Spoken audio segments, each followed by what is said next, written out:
자, 오늘 이 본문은 세 가지의 이야기가 등장합니다. 첫 번째 이제 이혼에 대한 이야기고요. 두 번째 어린 아이, 그리고 마지막 세 번째로 부자 청년에 대한 이야기가 등장합니다.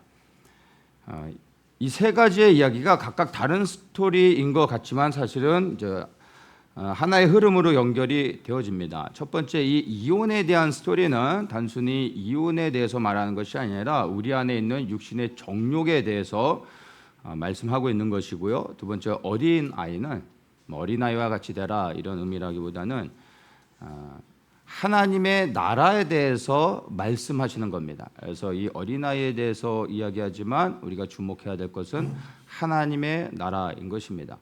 세 번째 부자 청년은 우리가 누구를 신뢰하고 정말 누구를 따라가야 하는지를 보여주시는 말씀입니다. 이 부자 청년과 재물에 초점을 맞춰서는 안 됩니다. 그래서 마지막으로 이 세 가지의 이야기를 통해서 결국 어떤 사람이 영생을 얻게 되는지 말씀하여 주시고 있고, 또 우리는 이 세 가지의 이야기를 통해서 우리가 어떠한 삶을 살아야 하는지에 대해서 또 생각하게 됩니다. 이 세 가지의 이야기를 하나씩 한번 좀 살펴보도록 하겠습니다.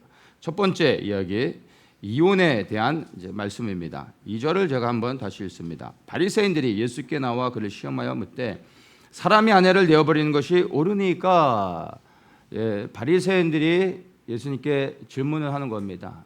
이 남편들이 아내를 막 버리는데 이게 옳은 겁니까? 이래도 되는 겁니까?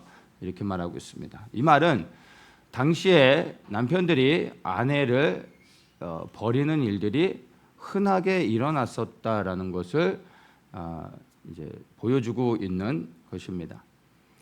그리고 이것이 실제적인 사회적인 문제가 된 것이고, 그래서 이것에 대한 예수님의 견해를 묻는 것 같지만 사실은 이런 사회적인 문제를 해결하기 위해서 예수님께 질문을 던진다기보다는 오히려 예수님을 어렵게 하고 그래야 예수님을 공격하려고 하는 것입니다. 다 아시는 것처럼 당시에는 여성들의 인권이라는 것은 존재하지 않았습니다. 여성은 인간으로 취급되지 않았고 남자의 그 아래에 종속되어 있는, 어떻게 보면 하나의 소유에 대한 의미로서 이렇게 여겨졌습니다. 그래서 결혼하기 전에는 아버지 아래에 있었던 거고, 결혼한 후엔 남편의 아래에 종속되어 살아가는 게 여성의 운명이었습니다. 당시에는 여성은 어떤 사회적 지위도 가질 수 없었고, 또한 사회적 활동 자체도 법적으로도 금지되었습니다. 그래서 여성들이 나가서 적극적으로 어떤 일을 한다라는 것은 사회적으로 불가능한 일이었습니다. 그래서 결혼을 한 후에 남편에게 버림받은 여성들은 비참한 삶을 살 수밖에 없었습니다. 딱 세 가지로 분류할 수 있습니다. 이제 구걸을 하면서 살든지, 아니면은 몸을 팔든지, 아니면 굶어 죽든지, 이 세 가지 중에 하나였던 겁니다. 그래서 이 남성들이 아내를 취했다가 마음에 안 들면 그냥 여러 가지 핑계거리를 만들어서 아내가 부정하다 이런 식으로 핑계거리를 만들고 아내를 쫓아내 버리면 그 아내를 구제해 줄 수 있는 사회적인 어떤 시스템이 전혀 안 돼 있었다라는 겁니다. 그리고 그렇게 버림받은 아내는 굉장히 어려움을 당할 수밖에 없었습니다. 그래서 이것은 사회적인 큰 문제였지만, 그러나 이것을 해결할 수 있는 어떤 사회적인 기반이 전혀 잡혀져 있지 않았었던 것이죠. 근데 예수님께 이걸 묻는 겁니다. 그래서 예수님께서 만약에 아내를 버려서는 안 된다 이렇게 말씀을 하시게 되면 당시에 그 사회의 주도권을 가지고 있는 대다수의 남성들로부터 공격을 받고 공공의 적이 되어지는 겁니다. 근데 또 반대로 예수님께서 아내를 버려도 된다라고 말씀을 하시게 된다면 여성을 비롯해서 사실 민심들이 돌아서고 예수님에게 실망하게 되겠죠. 그래서 예수님께서 뭐 이러지도 못하고 저러지도 못하고 명확하게 뭐 말씀하실 수가 없었던 겁니다. 이런 상황을 가지고 우리는 진퇴양난이라고 하는데 우리 예수님은 하나님이시기 때문에 너무나 지혜로우시죠. 그래서 예수님께서 여기에 대해서 노코멘트가 아니라 명확하게 답변을 하십니다. 4절에 모세는 이혼 증서를 써 주어 내어버리기를 하였나이다. 자, 이렇게 이제 이들이 대답합니다. 이들의 대답의 근거가 뭐예요? 3절에 모세가 너희에게 무엇을 명하였느냐 물어보죠. 그랬더니 그들이 대답하는 겁니다. 모세는 이혼 증서를 써서 보내주라고 했습니다. 모세의 율법을 예수님께서 사람들에게 질문으로 던집니다. 신명기 24장에 보면 이제 모세가 아내들을 쫓아낼 때, 아내들을 내보낼 때는 반드시 이혼 증서를 써서 보내주겠습니다. 그러니까 이 문제는 아내를 버리는 문제는 지금 예수님 당시의 문제일 뿐만 아니라 또한 언제부터요? 모세 때부터도 그때부터도 여전히 심각한 사회적인 문제였다라는 겁니다. 뭐 그때도 여성들은 버림받으면 뭐 그걸로 끝나버리는 겁니다. 그래서 반드시 이혼 증서를 써 주어서 그 손에 이혼 증서를 주면 이 여인이 이제는 자유인이 되는 거고, 그리고 또 이혼 증서를 보여줌으로 인해서 이제 합법적으로 또 다른 남자한테 이제 결혼해서 그 아래 들어가 보호를 받을 수 있었던 것입니다. 그래서 예수님이 직접 다 표현하시기보다는 모세율법은 뭐라고 말하고 있느냐 물어보는 거죠. 그러면 유대인들에게 있어서 모세율법은 절대적으로 지켜야 될 하나님의 말씀임을 누구나 다 알고 있기 때문에 여기에 대해서 어느 누구도 토를 달지 않았던 것입니다. 사실 이제 이 모세가 이혼 증서를 써서 이혼하게 했던 것에 대하여 예수님께서 설명을 해주시죠. 5절에 너희 마음에 완악함을 인하여 이 명령을 기록하였거니와 이렇게 말씀합니다. 그러니까 원칙적으로는 사실 부부가 하나가 되어지면 나누어지는 것을 하나님이 원치 않으시지만 이 사람들의 악함으로 인하여, 특별히 이 남자들의 악함으로 인하여 어쩔 수 없이 버림받는 그런 여성들을 보호하기 위해 모세를 통하여 이혼 증서를 써서 보내주게 했다. 이렇게 말씀을 하고 있는 것입니다. 말씀을 드렸지만 이혼 증서 없이 쫓겨나는 여인, 정말 자기의 잘못으로 인해 쫓겨나는 사람도 있겠지만 대다수는 그렇지 않았던 것이죠. 마태복음 5장 32절에 보면 음행한 연고 없이 아내를 버리는 것은 간음한 것이다 이렇게 말하고 있습니다. 그래서 음행한 연고로 인하여 아내를 버릴 수 있겠죠. 물론 그러한 이유로 아내를 버릴 때 이혼 증서를 써주지 않아도 된다는 건 아닙니다. 그런데 그 아내의 그 잘못으로 인하여 아내를 쫓아내며 혹 이혼 증서를 써주지 않을 수는 있다 할지라도, 그러나 그 외에 다른 그냥 자기가 마음에 안 들어서 같이 살기 싫어서 마음이 바뀌어서 이런 것 때문에 아내를 쫓아낼 때 이혼 증서를 써줘야 된다는 겁니다. 그렇지 않으면 그 여인은 비참하게 죽을 수밖에 없었던 것입니다. 그래서 예수님께서 이 바리새인들의 이 교묘한 술수에 넘어가지 않으시고 이 모세의 율법을 언급하시면서 이들이 어떻게 해야 되는지를 해답을 주셨고, 그리고 난 다음에 예수님께서 본질적인 것을 말씀하십니다. 실질적으로 왜 남녀가 만나서 결혼을 해야 되는지, 이 결혼의 본질에 대해서 말씀을 하십니다. 그래서 모세율법에서 이혼 증서를 써서 보내주게 했다라는 것은 이혼을 자유롭게 하라 이런 의미가 아니라 너희의 완악함 때문에 이렇게 이혼을 허락하긴 했지만, 그러나 6절입니다. 창조시로부터 저희를 남자와 여자로 만드셨으니 이러므로 사람이 그 부모를 떠나서 그 둘이 한 몸이 될지니라. 이러한즉 이제 둘이 아니요 한 몸이니 그러므로 하나님이 짝지어 주신 것을 사람이 나누지 못할지니라. 결혼의 본질에 대해서 예수님께서 말씀해 주고 있습니다. 한 몸이 되게 하시는 겁니다. 한 몸이 되게 하기 위해서. 창세기 2장 24절에 이러므로 남자가 부모를 떠나 그 아내와 연합하여 둘이 한 몸을 이룰지니라. 한 몸이 되게 하셨습니다. 이것은 창조 때부터 하나님께서 남녀가 함께 연합하여 한 몸을 이루게 하는 것, 이게 하나님의 명령이었습니다. 그러니까 결혼은 하나님의 명령인 것입니다. 그리고 남자와 여자가 연합하여 한 몸이 되게 하신 이 목적이 바로 결혼의 목적이 되는 것입니다. 연합, 하나됨. 창세기 2장 18절에 여호와 하나님이 가라사대 사람의 독처하는 것이 좋지 못하니 내가 그를 위하여 돕는 배풀을 지리라 하시니라.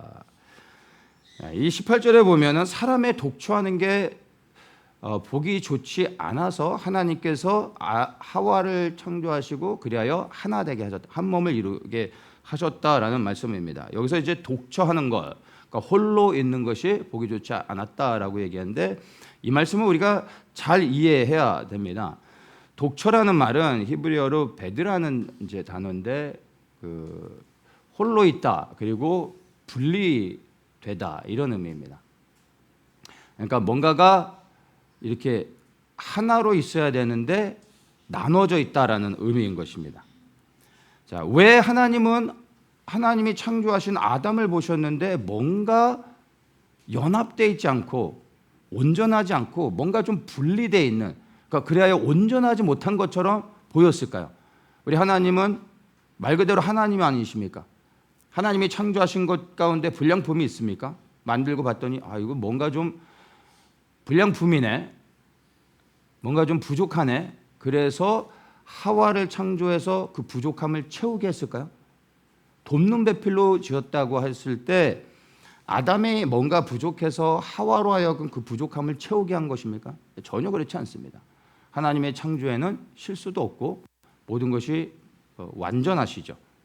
근데 왜 하나님이 창조해 놓으시고 아담을 보셨는데 뭔가 부족하게 보였을까요? 홀로 있는 것, 독처하는 것, 이게 보기 좋지 않았다는 겁니다. 왜 하나님은 홀로 있는 아담을 보기 좋지 않게 생각을 하셨을까요? 이 부분을요, 우리가 하나님의 관점에서 하나님을 좀 이해해야 합니다. 하나님은 한 분 하나님이십니다. 그러나 하나님은 세 위격을 갖고 있습니다. 세 분의 인격이신 하나님이 한 분 하나님으로 연합하고 계십니다. 그래서 하나님은 한 분이십니다. 세 분이 아닙니다. 한 분 하나님인데 하나님 아버지가 계시고 하나님의 아들 예수 그리스도가 계시고 또 하나님의 영 성령 하나님이 계십니다. 말하는 저도 사실은 우리의 3차원의 세계에 살고 있는 우리 인간의 지식으로는 사실 이해할 수 없는 부분이 있죠. 한 분 하나님인데 세 분의 인격이 가지고 있다. 다중인격이라는 겁니까? 아니잖아요. 그냥 우리가 그냥 믿음으로 받아들여야 되는 겁니다. 그러나 우리가 이 육신을 벗고 영으로서 하나님 앞에 섰을 때 이 모든 것을 온전히 이해할 날이 오게 될 겁니다. 저도 삼위 하나님에 대해서 말하지만 사실은 잘 모릅니다. 이건 우리의 인간의 구조로서는 절대 이해할 수 없는 부분이죠. 어쨌든 하나님은 한 분 하나님이십니다. 그러나 세 분의 인격이신 하나님이 하나를 이루시며 완전히 연합하고 계신 겁니다. 그래 그 하나님이 보실 때 세 분의 하나님이 하나됨으로 완전히 연합하여 살고 계신데 아담은 홀로 있잖아요. 그러니까 홀로 있는 아담이 보기 좋게 볼 수가 없었던 것입니다. 이해되십니까? 그러니까 연합하시는 삼위의 하나님의 관점으로 볼 때 홀로 있는 아담은 하나님이 완전하게 창조하셨음에도 불구하고 뭔가 부족했던 것, 분리되어 있는 것처럼 나눠져 있는 것처럼 보일 수밖에 없었던 겁니다. 그리하여 하와를 창조하셔서 둘이 연합하게 하셨습니다. 그 둘이 함께 연합했을 때 그 두 사람의 연합은 누구 아래에서 연합입니까? 하나님 아래에서. 왜? 하나님의 형상으로 하나님의 말씀에 순종하여 하나님의 일을 하라고 창조를 받았죠. 아담은. 그리고 하와는 그 아담과 함께 연합하여 하나님을 섬기는 겁니다. 그렇죠? 그래서 이 두 사람의 연합은 단순히 두 사람의 연합이 아니라 하나님 안에서 연합이기 때문에 하나님과 아담과 하와가 완전히 하나 되는 것이죠. 그랬을 때 비로소 하나님이 보시기에 좋았던 것입니다. 삼위의 하나님이 보셨을 때. 자, 이렇게 이해를 해야 되는 것입니다. 그래서 아담을 창조하신 목적도 하나님의 영광이죠. 그러면 하와를 창조하시고 둘이 연합하여 하나 되게 한 몸을 이루게 하신 것 또한 무엇입니까? 창조의 목적이 달라졌습니까? 아니죠. 똑같습니다. 하와를 창조하여 둘이 한 몸이 되어 서로 함께 연합하여 하나님께 영광을 돌리게 하셨던 것입니다. 그래서 남녀가 함께 연합하여 한 몸을 이루는 이 결혼이라는 것 자체가 사실은 결혼 자체가 하나님의 영광인 거죠. 믿는 그리스도인들이 함께 결혼하는 것 자체가 하나님께 영광입니다. 그리고 한 몸을 이룬 다음에 하나님의 영광을 위해 또한 살아야 하는 것입니다. 예. 자, 그래서 우리가 이 결혼에 대한 관점을 성경적으로 바르게 가져야 됩니다. 결혼하신 분들이 많은데 여러분들은 왜 결혼하셨습니까?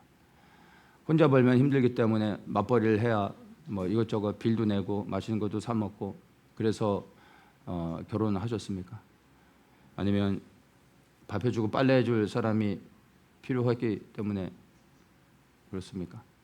아니면 아이가 너무 갖고 싶어서 결혼하셨습니까? 아니면 사랑해서 결혼하셨습니까? 물론 사랑해서 결혼하죠. 근데 여러분 사랑보다 더 중요한 게 하나님 안에서 함께 하나님의 영광을 위해 연합하는 것. 그 아래에 사랑이 있는 것입니다. 근데 이 하나님의 영광을 빼버린 다른 그 어떤 이유로도 그냥 좋아서 사랑해서 결혼했다. 이러면 하나님의 그 결혼하게 하신 목적에 부합되지 않는 것입니다. 그래서 여러분이 결혼할 당시에 정말 하나님의 영광을 위해 한 몸을 이루는 그 마음으로 결혼하지 못하셨다면 회개하십시오. 전 회개했습니다. 그리고 이제 하나님의 영광을 위해 함께 연합하여 더욱더 충성스럽게 섬겨야 하는 것입니다. 자, 그런데 오늘날 왜 가정들이 이렇게 많이 깨어지고 있을까요? 대한민국에서 많은 가정들이 깨어져 가고 있습니다. 여러 가지 원인들이 있겠지만 주된 원인은요, 다른 게 아니라 하나님께 영광을 돌리는 삶을 살지 않기 때문인 겁니다. 물론 그 외에 다른 이유들도 있겠지만 이게 주된 이유인 겁니다. 겉으로 이제 이혼하는 가정들의 주된 이유들을 보면 뭐 불륜의 문제들, 뭐 남편의 폭력의 문제들, 뭐 이런 것들이 많죠. 그 외에 다른 이제 이슈들도 있지만, 자, 여러분 불륜이나 폭력 같은 것만 봐도 그렇습니다. 겉으로 드러나는 것은 불륜과 폭력이라 하지만 그것의 영적인 본질을 보면 뭡니까? 하나님의 영광을 위해 살고 있지 않다라는 증거가 행위로 나타나는 겁니다. 불륜을 저지르는 사람이 하나님의 영광을 위해 살고 있을까요? 아니잖아요. 하나님의 영광을 위해 살고 있는 사람이 배우자를 폭행할 수 있습니까? 있을 수 없는 일이죠. 그러니까 삶 자체가 하나님의 영광과 상관없이 살아가고 있는 겁니다. 그런 가정은 깨어질 가능성이 많다라는 것입니다. 그리고 이제 아내를 버리는 남편에 대한 이야기가 첫 번째로 나왔습니다. 왜 남편이 아내를 버립니까? 한마디로 얘기해서 육신의 정욕 때문에 그런 겁니다. 육신의 정욕을 위해 살아가는 사람들은 하나님의 영광과 반대되는 삶을 살고 있는 거죠. 이런 사람들의 열매는 하나님의 영광을 깨트리게 돼 있습니다. 그래서 11절 보면 누구든지 그 아내를 내어버리고 다른 데 전가되는 자는 본책에 간음을 행하며 또 아내가 남편을 버리고 다른 데 시집가면 간음을 행함이라 이렇게 이제 그 말을 하고 있습니다. 자, 이 말씀을 이혼한 다음에 또 다시 재혼하면 간음을 행하는 것으로 이렇게 잘못 오해를 하시면은 안 됩니다. 부부간의 어떤 잘못된 행실 때문에 그 이혼하는 것이 아니라 단순히 육신의 정욕을 위해서 가정을 깨뜨리고 다른 사람과 재혼하는 것은 죄다. 이것을 말씀하시는 겁니다. 우리 주변에서도 그런 이제 이야기들을 간혹 듣고 뭐 뉴스를 통해서 연예인들도 뭐 그런 이야기를 듣지 않습니까? 결혼한 가정인데도 불구하고 하면서 다른 사람과 눈이 맞아서 가정을 버리고 그리고 이제 또 이 그냥 살아가는 사람들 뭐 이런 스토리들을 우리 간혹 듣지 않습니까? 이런 것들이 하나님 보실 때 죄라는 것입니다. 그래서 음행한 연고 없이 정말 이혼에 합당한 타당한 이유 없이 가정을 깨트리는 것 그 자체가 죄다. 그리고 그렇게 깨어진 가정의 사람들과 남자 여자가 또다시 결혼을 하게 되는 것이 하나님 앞에 죄라는 것을 말씀해 주고 있는 것입니다. 이혼에 대한 이야기가 나왔으니까 이 뭐 평상시에 이 주제로 이야기하는 것도 어렵고 또 이런 이야기들이 쉽지 않은 부분이기 때문에 교회 안에서도 사실 뭐 이것을 잘 언급하지 않습니다. 근데 오늘 이혼에 대한 이야기가 나왔으니까 나온 김에 불편하지만 좀 어렵지만 그러나 제가 이혼에 대한 부분들, 성경적인 부분들에 대해서 조금 더 좀 이야기를 좀 하면 좋을 것 같습니다. 이혼 자체는 죄는 아닙니다. 물론 이 이혼은 너무나 안타까운 일이고 개인에게 큰 상처가 되는 것은 맞지만 그렇다고 이혼 자체가 부끄러운 것은 아닙니다. 만약에 정말 부끄러운 이혼, 나의 어떤 잘못으로 인하여 이혼을 했다면 그것은 부끄러워하기보다는 그것에 대하여 회개하고 그리고 돌이킨다면 그 이후로는 이것에 대해 부끄러워할 필요는 없습니다. 그런데 부득이한 상황 가운데 어쩔 수 없이 피해자가 되어 이혼을 당하는 사람들, 이혼을 할 수밖에 없는 사람들도 많이 있지 않습니까? 그래서 이혼 자체를 죄로 여겨서는 안 됩니다. 그래서 이혼한 가정들을 봤을 때 여러분들이 이혼이라는 그런 그 이미지 아래서 무조건 잘못으로 어떤 색안경을 끼고 보아서는 절대 안 되는 것입니다. 그래서 어떤 상황 가운데서는 사실은 모세의 율법을 통해서도 이혼을 허락했던 것, 이혼 증서를 써서 보내주어라. 그러니까 이혼을 허락했다라는 것이거든요. 그래서 어떤 상황 속에서는 이혼을 하는 것이 하나님의 뜻이기도 한다라는 것을 여러분이 아셔야 됩니다. 그래서 뭐 이혼은 절대 안 된다. 무조건 가정을 지켜야 된다. 이혼은 죄다. 그리스도인들은 절대 이혼하면 안 된다. 뭐 이렇게 생각해서는 안 됩니다. 때로는 상황에 따라 주님께서 이혼을 허락하실 수도 있다라는 것을 여러분들이 아셔야 됩니다. 그러면 어떤 상황 속에서 이혼을 하나님께서 허락하실까요? 고린도전서 7장 제가 12절부터 그냥 읽겠습니다. 11절부터 제가 읽겠습니다. 만일 갈릴지라도 그냥 지내든지 다시 그 남편과 화합하든지 하라. 남편도 아내를 버리지 말라. 자, 될 수 있으면 함께 연합해 살라고 말합니다. 그러면서 12절에 그 남은 사람들에게 내가 말하노니 이는 주의 명령이 아니라 만일 어떤 형제에게 믿지 아니하는 아내가 있어 남편과 함께 살기를 좋아하거든 저를 버리지 말며 어떤 여자에게 믿지 아니하는 남편이 있어 아내와 함께 살기를 좋아하거든 그 남편을 버리지 말라. 자, 이렇게 말씀하고 있습니다. 자, 이 말씀을 근거로 해서 제가 이혼에 대해서 조금 더 자세히 이야기하겠습니다. 자, 일반적으로 교회 안에 여성들이 비율이 더 높죠. 여성들이 사실 신앙적으로 남성들보다 더 좀 깊습니다. 그래서 교회 안에 여성의 비율이 많고 또 여성들은 예수님을 참 잘 믿는데 남성들이 좀 말 안 듣고 속상하게 만들고 예수님을 잘 안 믿는 경우들이 보편적으로 보면 이제 여성이 믿음이 좋고 남성이 좋지 못한 경우가 많습니다. 그래서 믿음 좋은 여성 아내와 예수님을 믿지 않는 남편을 기준으로 해서 말씀드리겠습니다. 상황에 따라 이게 바뀔 수는 있죠. 그런데 일반적으로는 여성이 믿음이 좋으니까. 그래서 우리 공동체 안에 소수의 남성들 너무나 존경스럽고 너무나 귀하고 너무나 축복합니다. 정말. 아내는 믿음이 너무나 좋습니다. 믿음이 너무나 좋은데 남편은 예수님을 안 믿어요. 이런 케이스에서는 어떻게 해야 되냐는 거예요. 그런데 지금 말씀에서 뭐라고요? 함께 살라는 거예요. 어떤 조건에서? 남편이 믿지 않는 남편이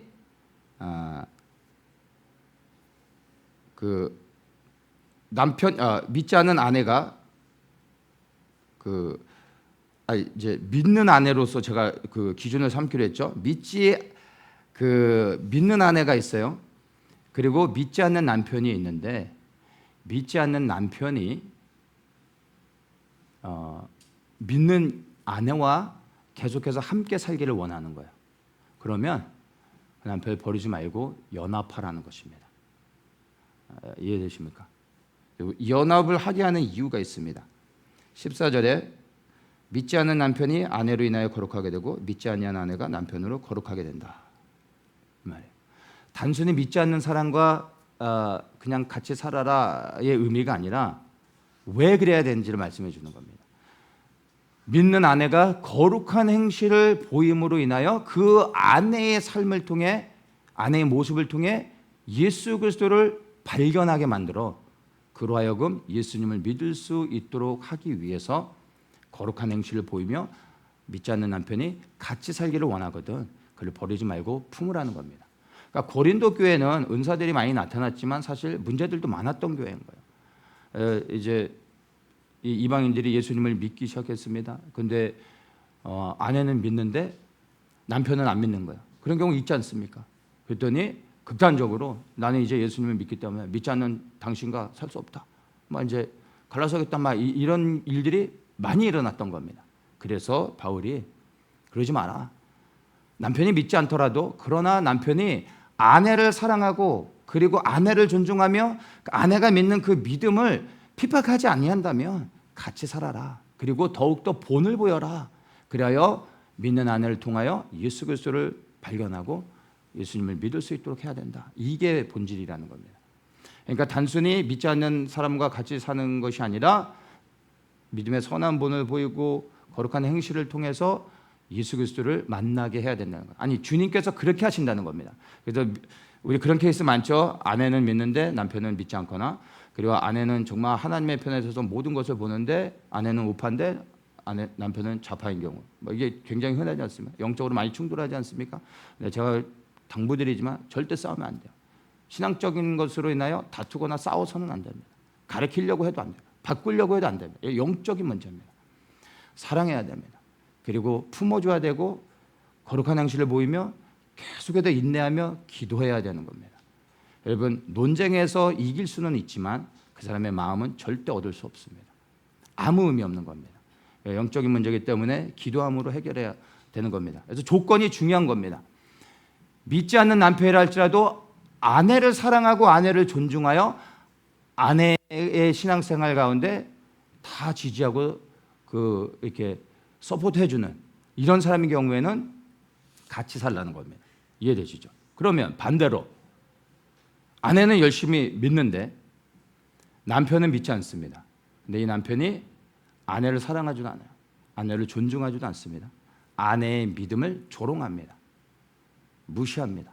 그리고 핍박합니다. 그럼 이런 경우는 어떻게 해야 됩니까? 그럼에도 불구하고 그냥 같이 살아야 되는 겁니까? 여기에서 조건을 보면 이 믿지 않는 남편이 아내를 사랑한다면, 좋아한다면 같이 살라는 겁니다. 그 말의 의미는 만약 믿지 않는 남편이 그렇지 않다면, 그래야 그 믿음을 핍박한다면 헤어질 수도 있다라는 겁니다. 저희 그 아버지 케이스가 여기에 해당이 되는데 어머니가 이제 교회를 처음 나가시고 저희가 어렸을 때 이제 어머니 따라 교회를 나가면서 예수님 믿게 됐습니다. 아버지는 뭐 신앙이 없으셨어요.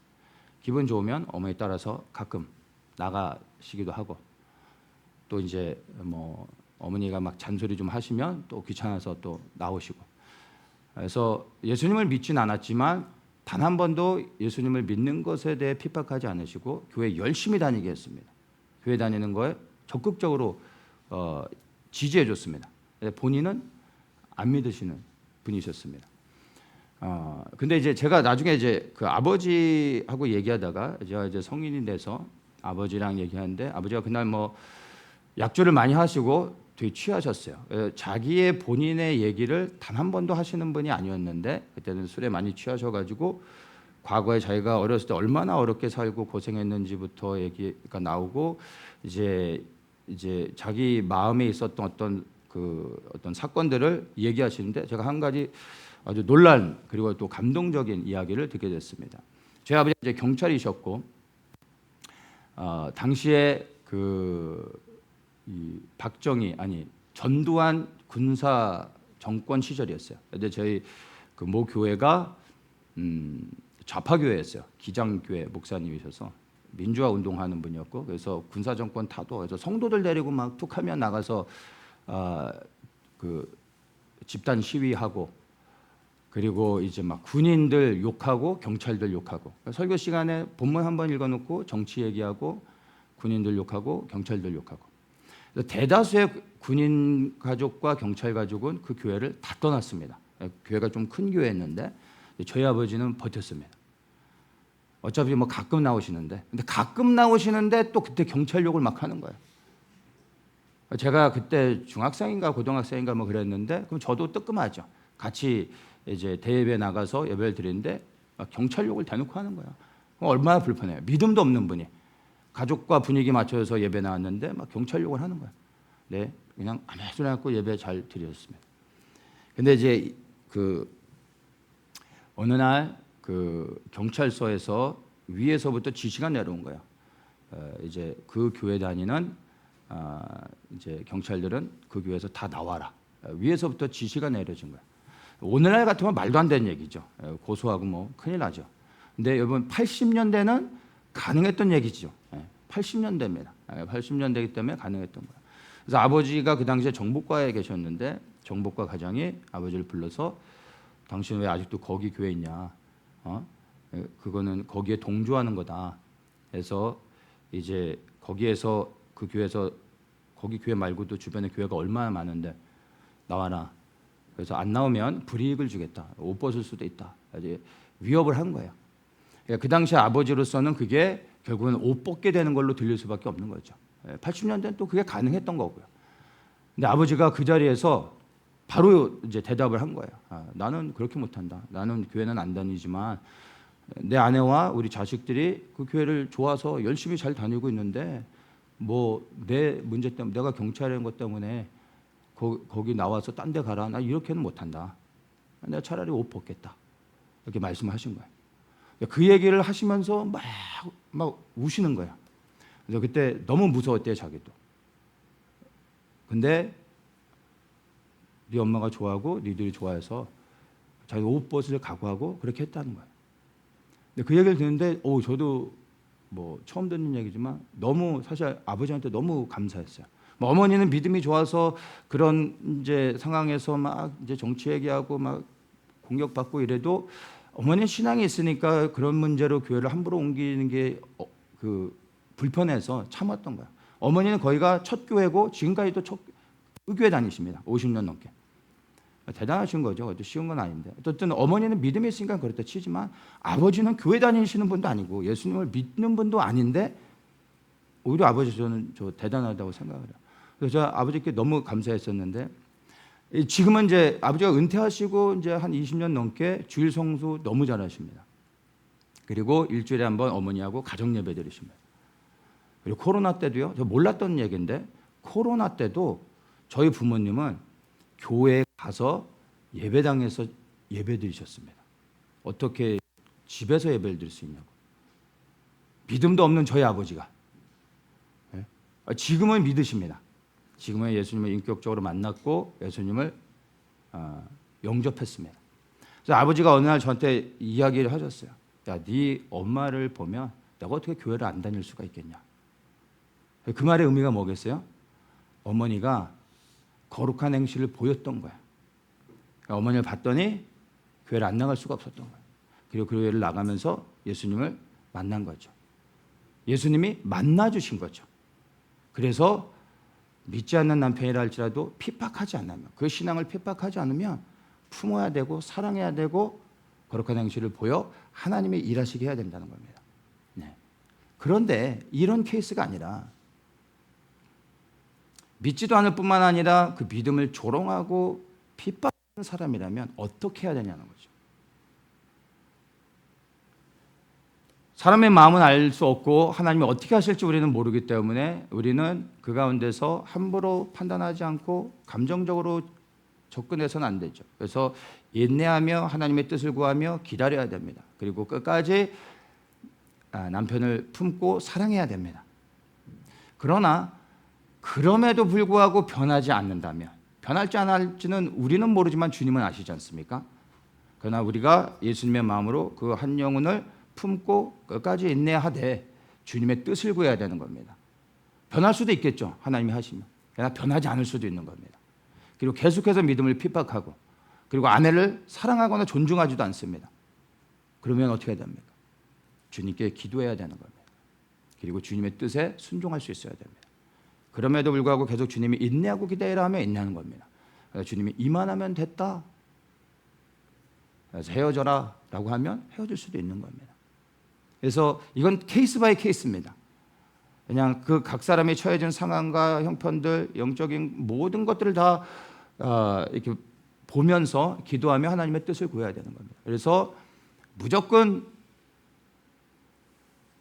믿음의 문제 때문에 충돌하면 이혼해야 된다? 아니면 무조건 이혼은 안 된다? 참아야 된다? 이렇게 접근하면 안 되고 그 상황에 따라 우리가 지혜를 구하며 나가야 된다는 것을 여러분들이 이해하시기 바랍니다. 그리고 무엇보다 더 중요한 것은 이혼을 해도 되냐 안 해도 되냐 이런 문제라기보다는 결혼의 본질적 목적이 무엇인지를 깨닫고 하나님이 원하시는 그 결혼의 목적을 가지고 결혼하지 않았다 할지라도 이제는 그런 부분을 돌이켜 점검하면서 이제 한 몸을 이룬 부부로서 하나님의 영광을 위해 서로가 연합하여 하나님을 섬길 수 있는 것에 더욱더 초점을 맞춰야 된다는 것을 기억하시기 바랍니다.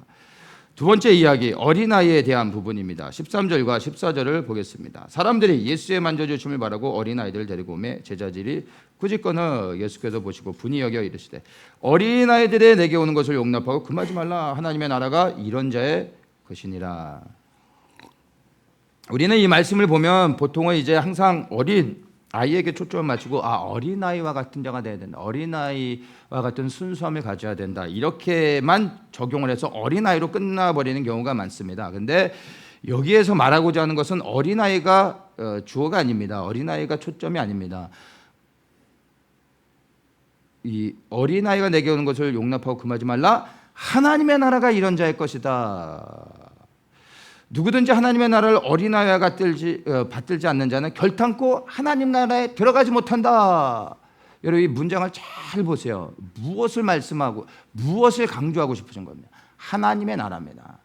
하나님의 나라에 들어가지 못한다. 이와 같이 아니하면 어린아이와 같이 되지 않으면 하나님 나라에 못 들어간다.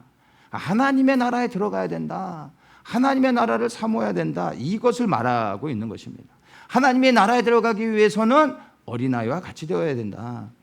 이것을 이야기하고 있다는 것입니다. 아내를 버리는 남편과 어린아이를 비교해 보십시오. 여러분 어린아이는요 악이 없지 않습니까?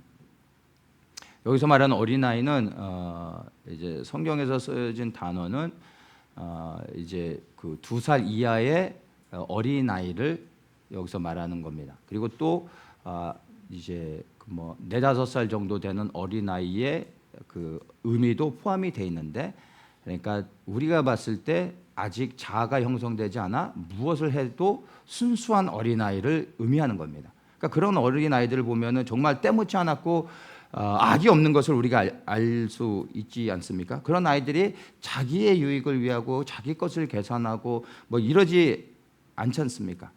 그래서 이 어린아이들은 자신을 위해 살지 않습니다. 그런 걸 생각하지 않죠. 육신의 정욕을 위해 살지도 않습니다. 남편들처럼 자기의 그 육신의 정욕을 위해 아내를 버리는 생각조차 하지 않습니다. 더럽혀지지 않았죠. 그러니까 순수함과 선한 마음을 가지고 있다라는 것을 이 어린아이로 표현해주고 있습니다. 또 어린아이는 교만하지도 않은 것이죠. 그래서 15절에 누구든지 하나님의 나라를 어린아이와 같이 받들지 않는 자는 결탄코 들어가지 못한다. 여기서 받들지 않는 자, 하나님 어린아이와 같이 받들지 않는 자.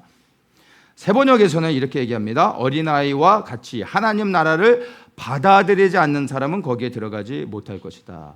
받아들이다 이렇게 말하고 있습니다.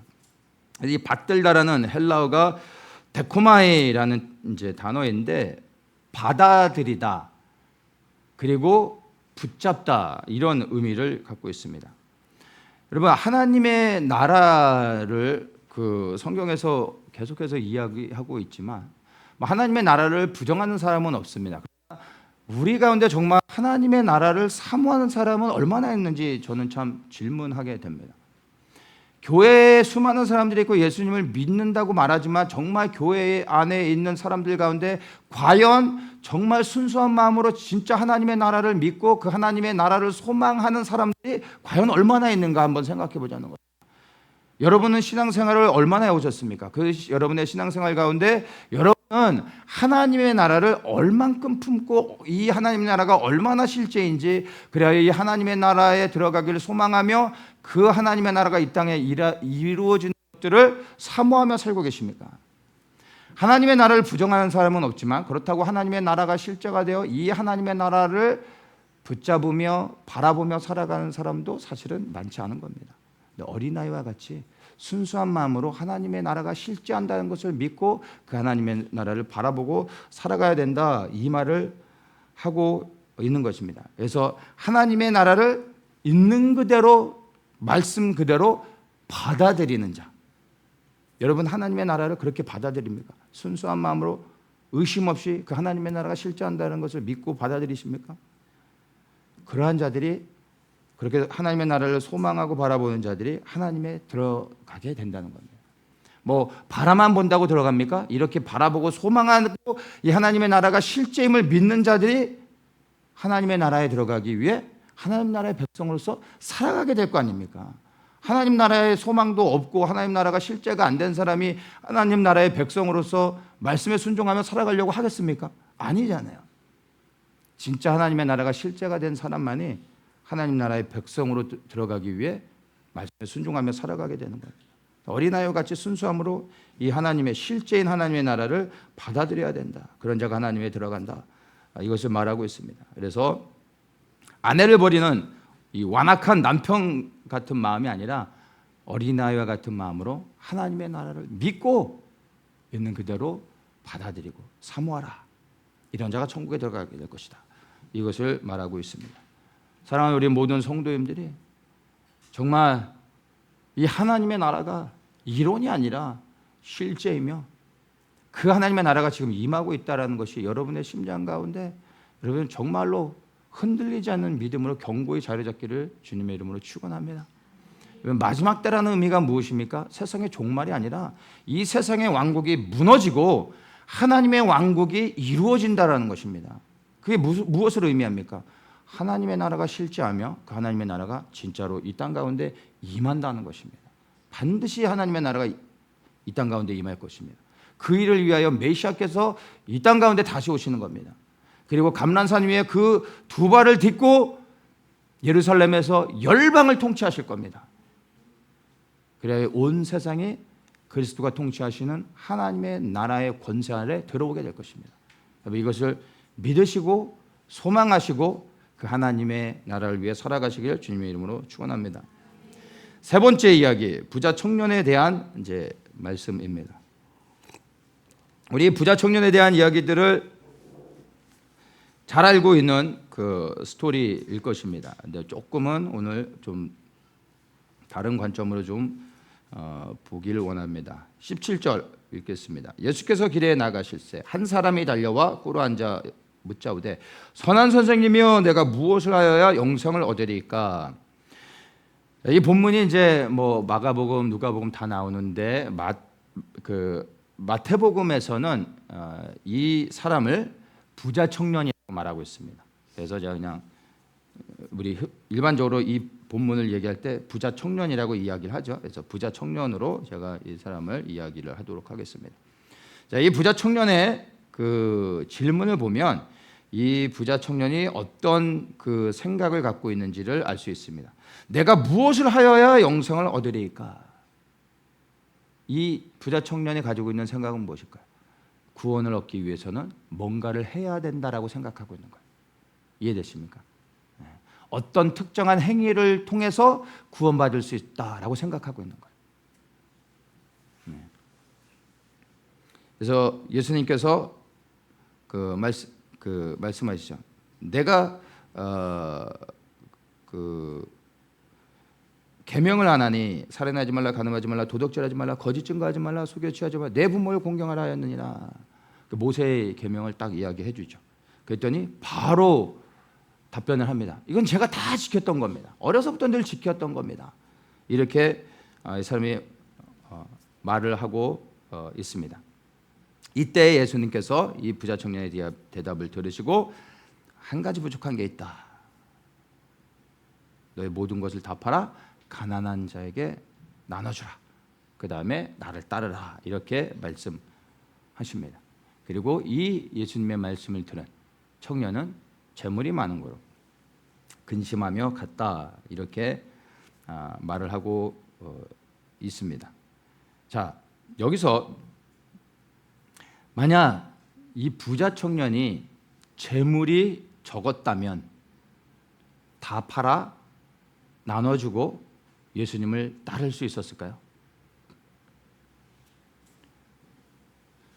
그렇지는 않습니다.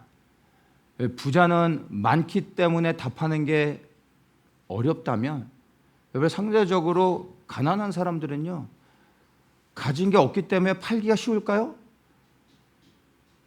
적기 때문에 팔기가 더 어려운 거예요. 나름대로의 다 이유가 있는 겁니다. 아니 가진 게 뭐 얼마 있지도 않은데 이것마저 팔으라고 합니까? 치사하게. 이럴 수 있는 거예요. 여러분 부자는 많아서 못 팔지만 가난한 사람은 얼마 없어서 못 파는 거예요. 피차 못 파는 건 동일합니다. 여러분 부자여서 어려운 게 아니에요. 재물이 많았기 때문에 다 파는 게 어려운 게 아닙니다. 많음의 문제가 아니에요. 많고 적음의 문제가 아니라는 것을 먼저 이해하셔야 됩니다. 이 부자 청년이 가진 본질적 문제, 다 팔아 나눠주지 못했던 이유는 그 재물이 너무 많았기 때문이 아니라요, 재물을 믿고 의지하는 그의 삶의 태도였던 것입니다. 재물이 그에게 있어서 하나님이 됐던 거예요. 재물이 그에게 있어서 힘의 근원이 됐던 거예요. 원인이 됐던 거예요. 그래서 그걸 팔 수 없었던 거예요. 많고 적고는 중요하지 않습니다. 그게 그 청년에게 있어서 정체성을 주는 것이고, 그 청년에게 있어서 자본을 주는 거고, 그 청년에게 있어서 선을 행할 수 있는 능력이 됐던 것입니다. 자, 이 부자 청년의 정체성을 보면요, 이 청년이 예수님께 와서 질문할 때 예수님을 뭐라고 부르냐면 17절에 선한 선생님이여 이렇게 부릅니다. 뭐 예수님이 선한 분 맞죠. 근데 일반적으로 예수님한테 선한 선생님이여라고 부르는 사람들은 없습니다. 성경에 보면. 근데 이 친구는 선한 선생님이여 이렇게 불렀다라는 것입니다. 왜 예수님한테 선한 선생님이여라고 불렀을까요? 예수님이 선하셨기 때문에. 뭐든 그렇죠. 근데 여기는 숨겨진 의도가 있습니다. 자기가 선하다라고 스스로 생각하며 선한 선생님이라고 부르고 그 선한 선생님과 대화를 나누며 그 선한 선생님으로부터 내가 선함을 인정받고자 하는, 간접적으로 자신의 선함을 나타내고자 선한 선생님이라고 이야기했던 겁니다. 똑같은 본문을 이제 마태복음 19장 16절에는 어떤 사람이 주께 와서 가로되 선생님이여 내가 무슨 선한 일을 하여 영생을 얻으리까.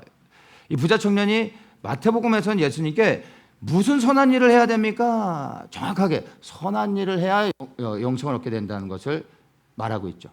무슨 선한 일을 해야 됩니까? 그러면 예수님이 계명을 말씀하시면 이거 하고 저거 하고 저거 해야 된다. 그러면 예수님 제가 그거 다 해왔는데요. 그러면서 뭐예요? 그러면 내가 선한 사람입니다. 이 정도면 나같이 선을 했으면 구원받기 합당하지 않겠습니까? 이걸 자랑하고 싶었던 거예요. 진짜 무슨 선한 일을 해야 구원받을까 궁금해서가 아니라 나같이 이렇게 선한 삶을 살아가는 사람은 구원받기에 합당하지 않겠습니까? 라는 것을 자랑하기 위해서 이렇게 선하다라는 단어를 사용했던 것입니다. 자, 그래서 예수님께서 이 의도를 너무나 정확하게 그 마음에 숨겨진 의도를 간파하셨기 때문에요. 18절에 이렇게 말씀하셨습니다. 내가 어찌하여 나를 선하다 일컫느냐? 하나님 한 분 외에는 선한 이가 없느니라.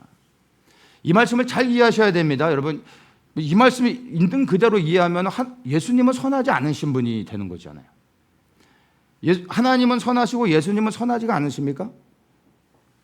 근데 예수님은 여기서 하나님만 선하시다. 잘못 이해하면 예수님은 선함에 약간 흠이 있는 분으로 이해할 수 있습니다. 예수님은 그런 의도가 아니라 뭡니까? 이 사람의 이 악한 의도를 아시고 너는 선하지 않다. 이거를 깨닫게 하기 위해서 하나님 한 분 외에는 선하지 않다. 이걸 말씀하고 있는 겁니다.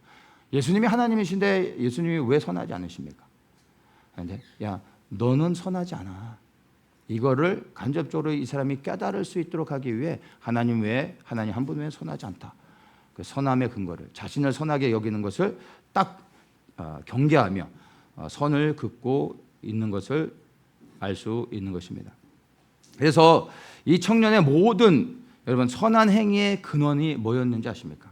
이 청년은 선한 삶을 살았습니다. 정말 선한 행위를 많이 했습니다. 그리고 계명을 따라 지키고 선한 일을 많이 했던 것을 알 수 있습니다. 그런데 이 친구의 선한 이 행위의 모든 그 근원은요, 재물이었던 것입니다. 부유함이었던 겁니다. 많은 재물을 가지고 그 부유함으로 인하여 이 사람은 여유가 있었어요. 이 부자들의 여유와 안정감이라는 게 있지 않습니까? 부자들이 가난한 사람보다는 인격적으로 더 여유스럽고 성품이 좋을 수 있습니다. 왠지 아세요? 고생하기 때문에, 부유와 여유가 있기 때문에 그렇습니다. 네. 그래서 이 사람의, 이 청년의 선한 삶의 모든 근원, 그리고 이 청년의 율법을 지키는 이 선한 어떤 이 인격들, 성품들, 이 모든 것들이 다 부유함에서 나왔던 것입니다. 부유함과 누리고 있는 많은 것들을 통해 그렇게 행할 수 있었던 것입니다.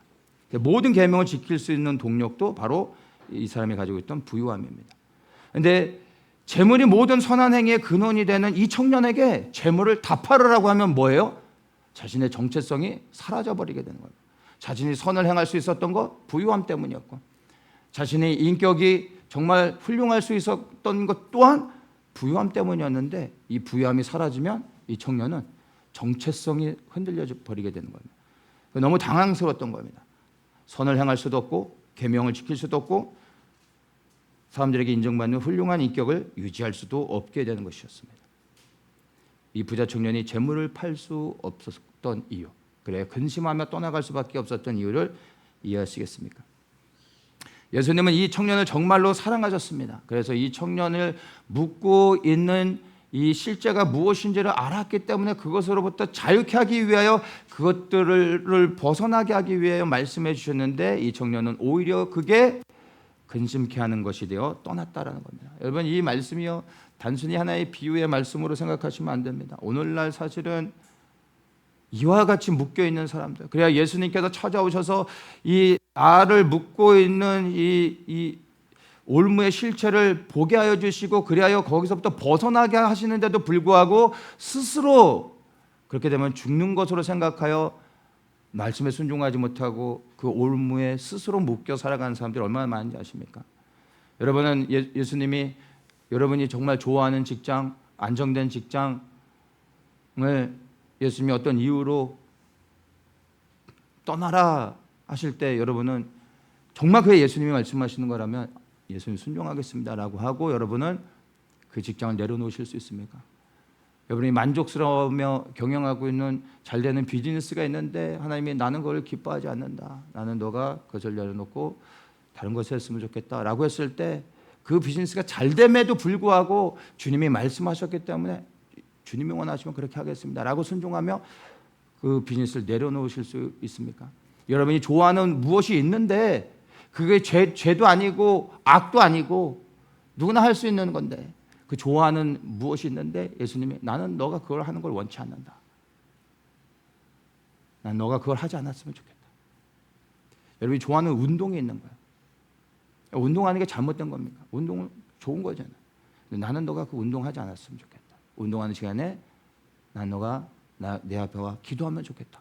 그러면 여러분은 순종해서 그 운동을 내려놓고, 여러분이 좋아하는 건강을 위해 하는 그 운동도 이게 나쁜 게 아님에도 불구하고 주님이 그걸 원하신다면 기꺼이 내려놓고, 질문하지 않고 따지지 않고, 그게 정말 주님의 말씀이라면 내려놓고 주님의 말씀에 따라 순종하며 기도의 자유를 가질 수 있습니다.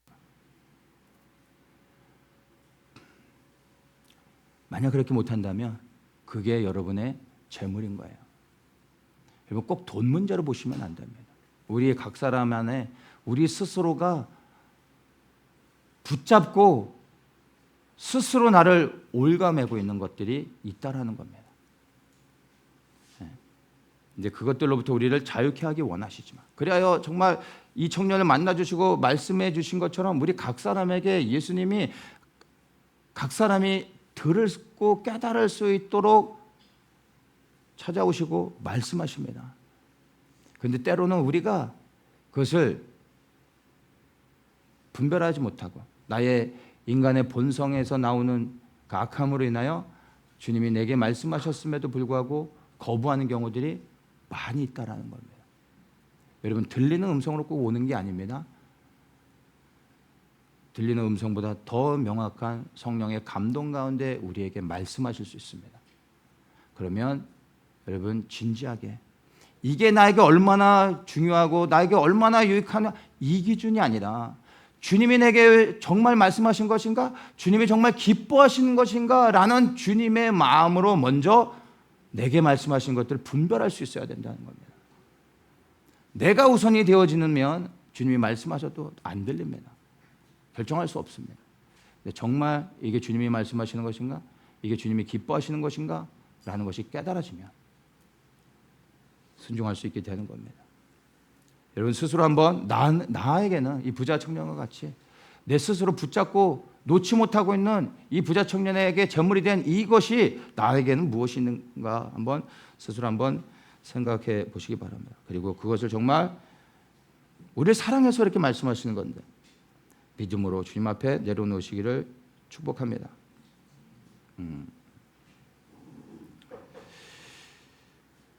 26절입니다. 제자들이 심히 놀라 서로 말하되 그런즉 누가 구원을 얻을 수 있으리까, 이렇게 이제 말을 합니다. 이제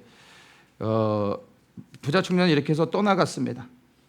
그리고 그 청년을 바라보면서 예수님께서 정말 재물이 있는 자는 하나님 나라에 들어가기 참 어렵다, 이렇게 말씀을 하시면서 약다가 바늘기로 나가는 것이 부자가 하나님 나라에 들어가는 것보다 쉽다, 이런 비유로 이제 말씀을 하시자 누가 그러면 구원을 얻을 수 있습니까? 부자도 구원을 얻지 못한다면 그러면 가난한 자는 더 받기가 어렵지 않겠습니까? 그러면 정말 누가 구원을 받을 수 있습니까? 라고 이들이 탄식하고 정말 충격을 받았다는 것입니다.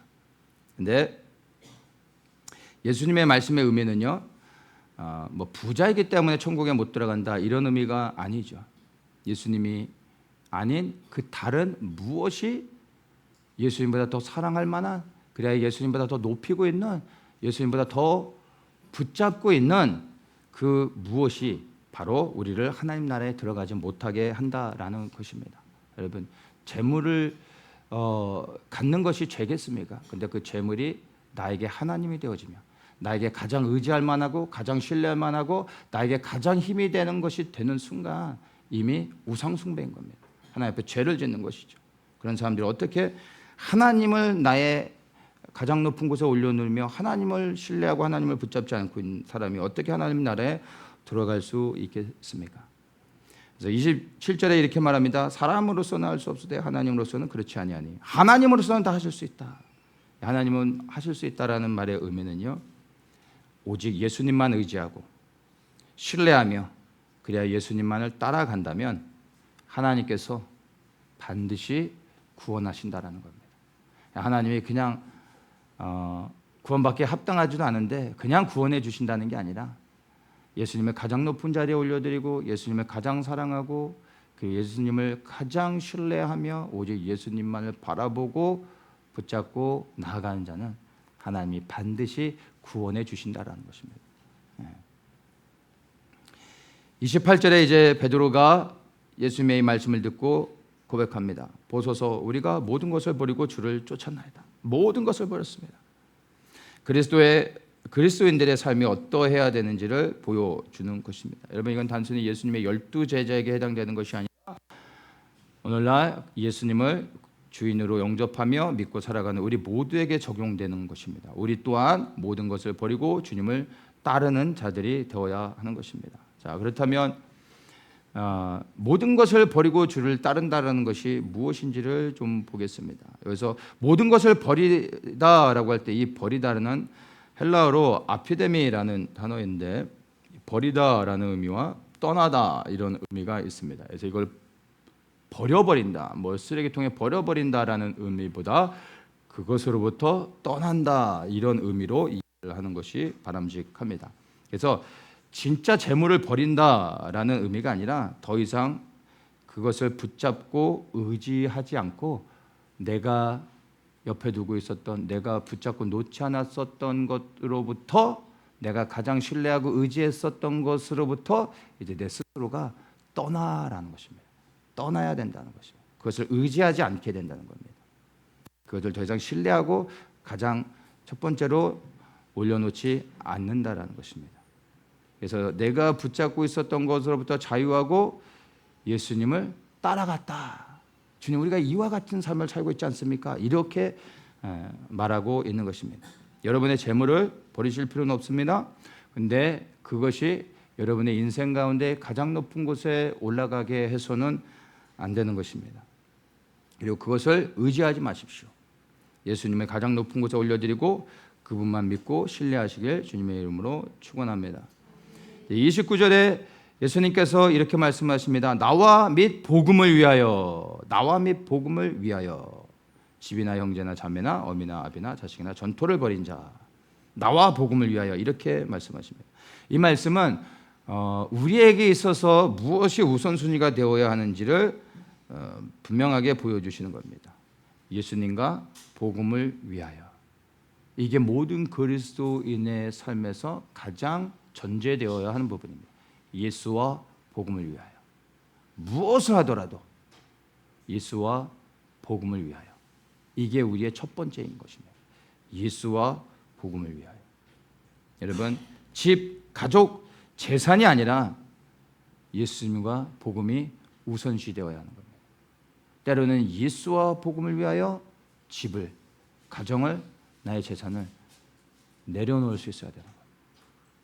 왜요? 주님을 섬기기 위해서.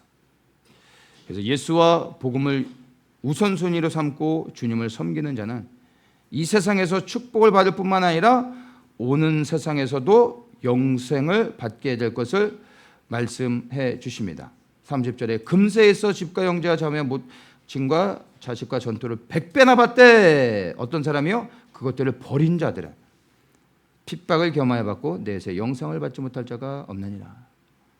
여러분, 예수님을 정말 이와 같이 집, 가정, 재산을 다 버리고 예수님을 따라가며 순종하는 삶을 살면 이 땅에서 금세 우리가 살아가는 이 세상에서 100배를 받는다고 합니다.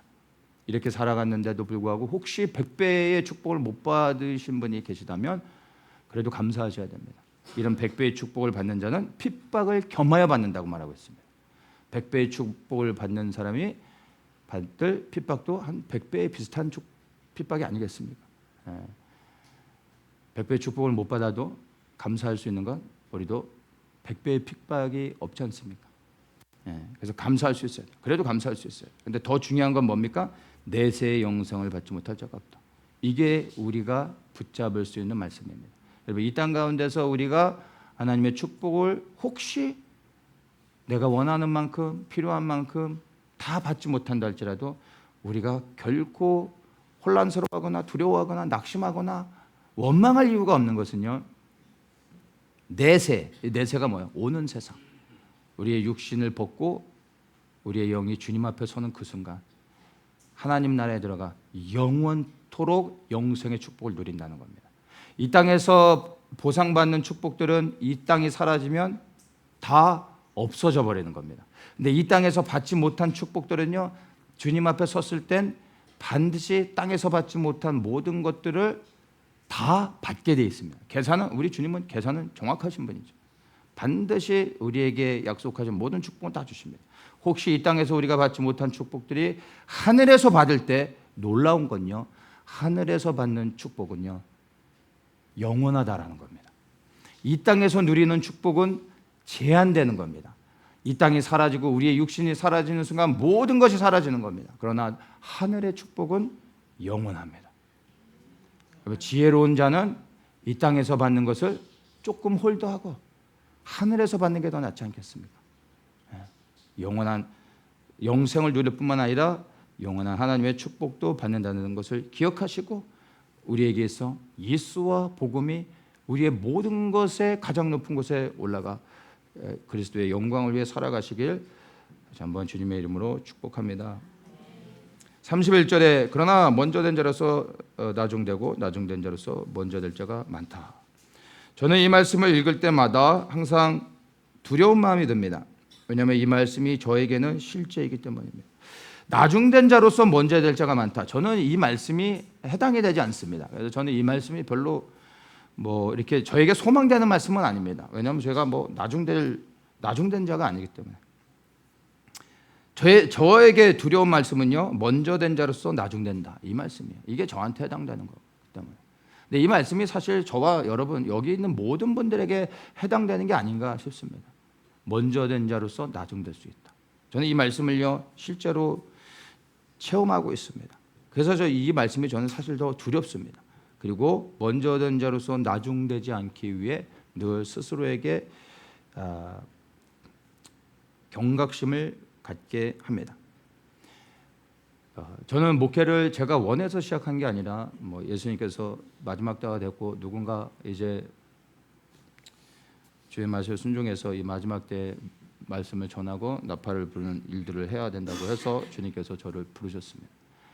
제가 목회를 하게 된 이유는 너무나 명확합니다. 주의 오심이 임박해 있기 때문에 주님께서 저를 부르셨습니다. 그래서 저는 목회 시작부터 명확하게 목회 방향이 이 땅에 임할 그리스도의 영광. 그래서 이 마지막 때의 목회를 시작했습니다. 근데 제가 마지막 때의 목회를 해보면 일반 목회하고는 사실 비교가 안 될 만큼 사실은 영적으로 많은 공격들과 어려움들이 있습니다.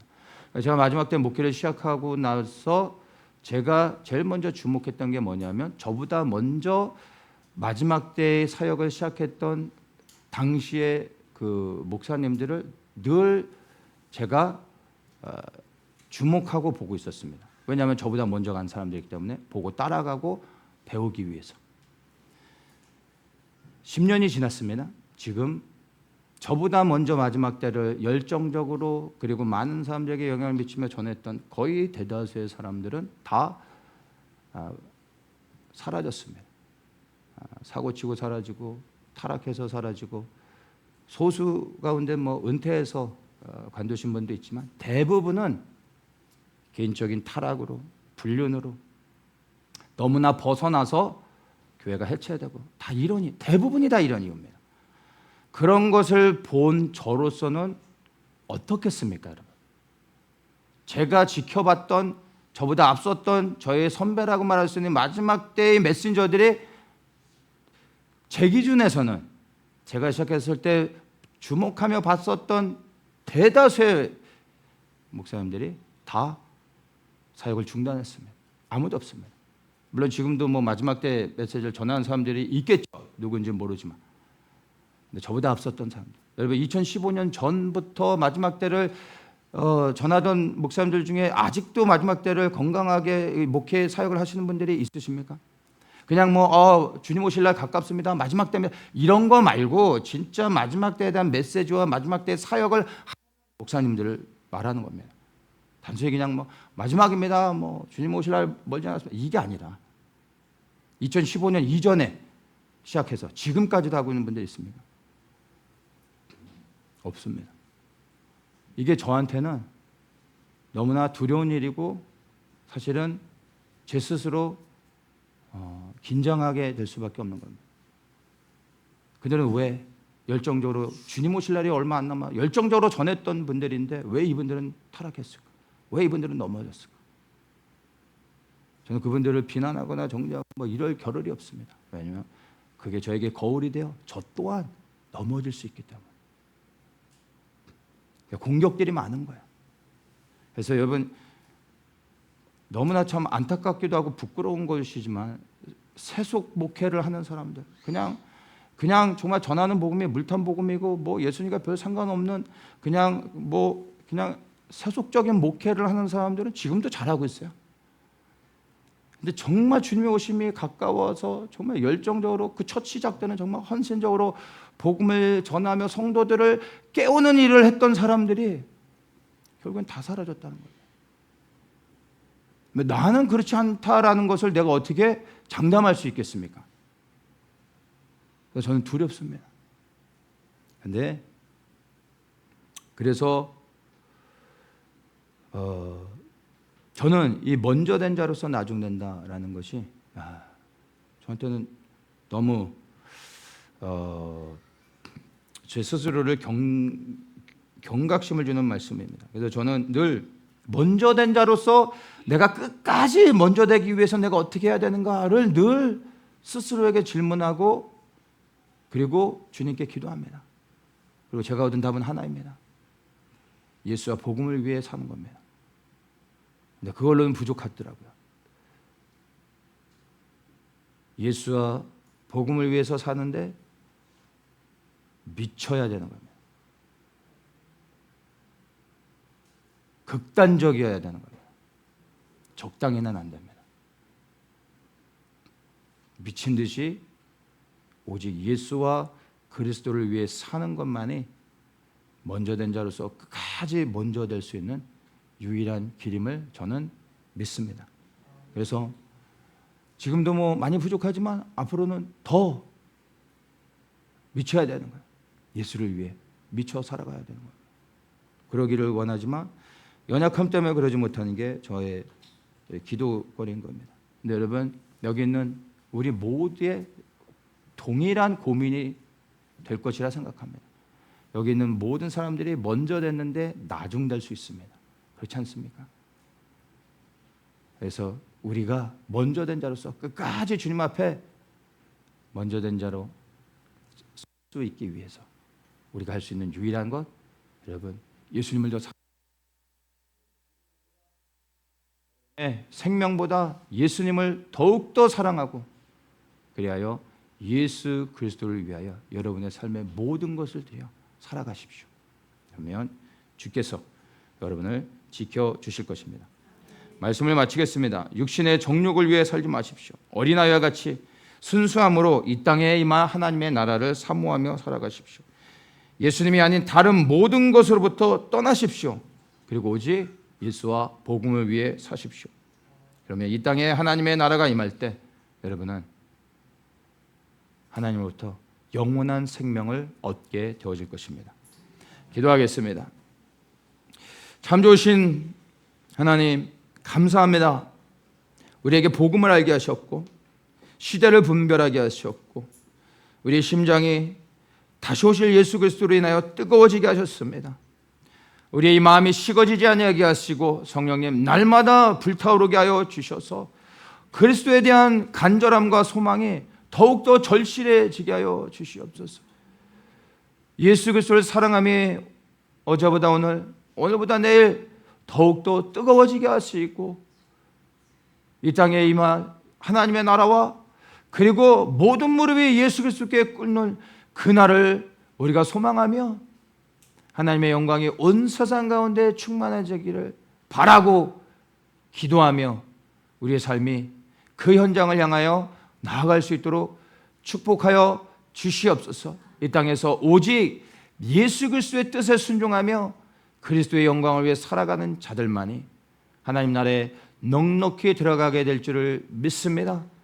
사랑하는 우리 모든 성도님들의 심장 가운데 하나님의 나라가 실지하는 하나님의 나라임을 알게 하시고 믿어지게 하시고 그 나라를 심령 가운데 품고 그리하여 그 하나님의 나라를 위하여 생명 들여 살아갈 수 있도록 다시 한번 우리의 심령이 새로워지게 하여 주시옵소서. 감사드리며 예수 그리스도의 이름으로 기도드리옵나이다. 아멘.